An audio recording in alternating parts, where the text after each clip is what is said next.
ভারত ও পাকিস্তানের মধ্যে সম্পর্কের টানাপোড়েন নতুন মাত্রা পেয়েছে। সিন্ধু নদ পানি বন্টন চুক্তি স্থগিত এবং কাশ্মীরের পেহেলগামে হামলার প্রেক্ষিতে দুই দেশের নেতাদের পাল্টাপাল্টি মন্তব্যে পরিস্থিতি আরও উত্তপ্ত হয়েছে।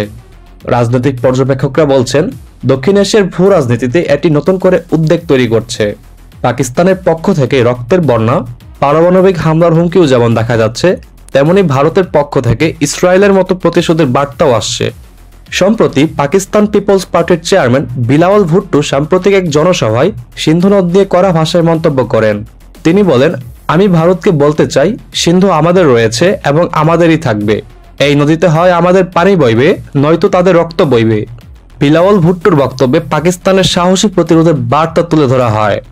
তিনি আরও বলেন, ভারত জনসংখ্যার দিক থেকে বড় হতে পারে, কিন্তু পাকিস্তানের সাহসী মানুষ রয়েছে যারা মুখ্যম জবাব দিতে প্রস্তুত।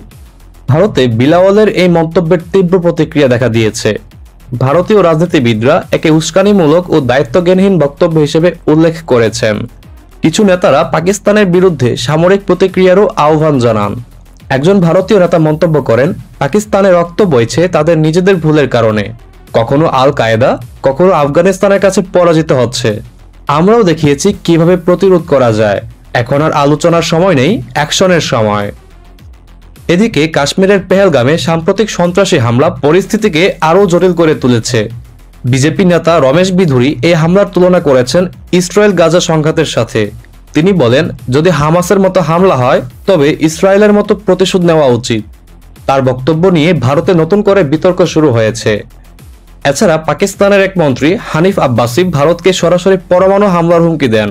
তিনি বলেন, যদি ভারত সিন্ধু পানি সরবরাহ বন্ধ করে তবে তাদের পূর্ণমাত্রার যুদ্ধের জন্য প্রস্তুত থাকতে হবে। আমাদের ক্ষেপণাস্ত্র ও পারমাণবিক অস্ত্র কেবল প্রদর্শনের জন্য নয়, প্রয়োগের জন্য প্রস্তুত। তিনি আরও উল্লেখ করেন যে পাকিস্তানের 130টি পারমাণবিক বোমা ভারতের লক্ষ্যে প্রস্তুত রাখা হয়েছে। পাকিস্তান সিন্ধু নদ পানি বন্টন চুক্তি স্থগিতের ঘটনাকেও বিশেষ গুরুত্ব দিয়ে দেখছে। দেশটির পক্ষ থেকে জানানো হয়েছে, ভারতের এই সিদ্ধান্ত দুই দেশের সম্পর্কের উপর নেতিবাচক প্রভাব ফেলবে। সিন্ধু নদ চুক্তি 1960 সালে দুই দেশের মধ্যে স্বাক্ষরিত হয়, যা এখন পর্যন্ত দক্ষিণ এশিয়ার পানি ব্যবস্থাপনার একটি গুরুত্বপূর্ণ ভিত্তি হিসেবে বিবেচিত হয়ে আসছিল। এই উত্তেজনা মানবিক দিকেও স্পষ্ট হয়ে উঠছে। কাশ্মীরের সীমান্তবর্তী এলাকাগুলিতে সাধারণ মানুষের মধ্যে আতঙ্ক ছড়িয়ে পড়েছে। ব্যবসা বাণিজ্য, পর্যটন এবং দৈনন্দিন জীবনেও এর নেতিবাচক প্রভাব পড়ার আশঙ্কা তৈরি হয়েছে। বিশেষ করে দুই দেশের মধ্যে যুদ্ধের সম্ভাবনা তৈরি হলে গোটা দক্ষিণ এশিয়ার কোটি মানুষের জীবন বিপর্যস্ত হতে পারে বলে বিশ্লেষকরা মনে করছেন। পরিস্থিতি ক্রমে উত্তপ্ত হলেও এখন পর্যন্ত কোনো পক্ষই সরাসরি সামরিক সংঘাতের পথে এগোয়নি। তবে পাল্টাপাল্টি বক্তব্য এবং কড়া ভাষার বিবৃতিতে দুই দেশের মধ্যে পারস্পরিক অবিশ্বাস আরও বেড়ে চলেছে। আন্তর্জাতিক মহল এই পরিস্থিতির প্রতি নজর রাখছে এবং উত্তেজনা প্রশমনের জন্য দুই দেশের প্রতি সংযমের আহ্বান আসতে পারে বলে ধারণা করা হচ্ছে। বিশ্লেষকরা মনে করছেন, দক্ষিণ এশিয়ায় স্থিতিশীলতা বজায় রাখতে হলে ভারত ও পাকিস্তান উভয় দেশের পক্ষ থেকে কূটনৈতিক সংযম এবং সমস্যা সমাধানে আলোচনার পথ খোলা রাখতে হবে। নইলে এই উত্তেজনা আরও বৃহৎ সংঘাতের রূপ নিতে পারে, যার প্রভাব গোটা অঞ্চলে পড়বে।